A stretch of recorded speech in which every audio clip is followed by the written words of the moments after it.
Hello friends, जय जगन्नाथ। आज चलतु बिना तेल रे बनैबा गोटे रेसिपी कहते आमट कोरापुटर फेमस। एटा वर्षा दिन हेले एटा सबुदिन बनाते किंतु करडी पड़ले भल लगे से वर्षा दिन एटा बहुत बनाती। तापाई सामग्री करडी को राति बतरिकी काटिकी बतरिकी रखी चाउल चुना मटर मूला लाउ टमाटो जीरा तो मसला पड़ो जीरा अदा रसुण कंचा लंका सुखिला लंका आउ तेंतुली परिबा थिले पकने मो पाखरे परिबा किछि नथिला एतक परिबा थिला कुंदरी पड़ो तुमर माने जहाँ पकैले भी हबो बैगण छाड़ी के जहाँ पकैले भी हबो बैगण भेंडी पड़ो नहीं।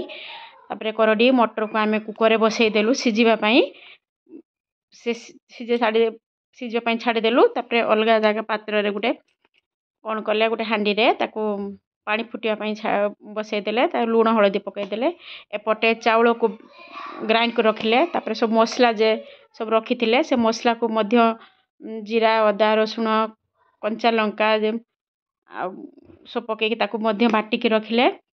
एपटे पानी फुटी गलानी पानी फुटिला परे लाउ मूला ताकू पकई देले पियाज टमाटो कटा किछि पकईले अल्प रखीचु ताकू बटा पाई।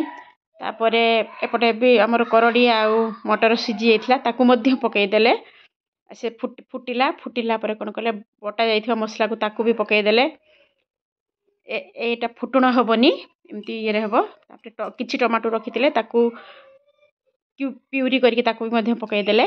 तापरे सिझी गला परे तापरे तेंतुली मंड काढी रखिले ताकू पकई देले किछि समय फुटिला परे तापरे चाउल बटा जे रखिथिले ताकू पानी करी ताकू भी पकई देले। तापरे एमती फुटिला परे देखंतु हम प्रस्तुत हे गला आमट। आ मो चैनल टा जदी भलो लागिची मो पोस्ट जदी भलो लागिची लाइक शेयर सब्सक्राइब कर देबे और बेल बटन भी बजाई देबे। बनांतु खांतु और कमेंट रे लिखंतु केमिति लागुचु बिना ऑयल रे ए रेसिपी टा निश्चय सब्सक्राइब कर दे मो चैनल को।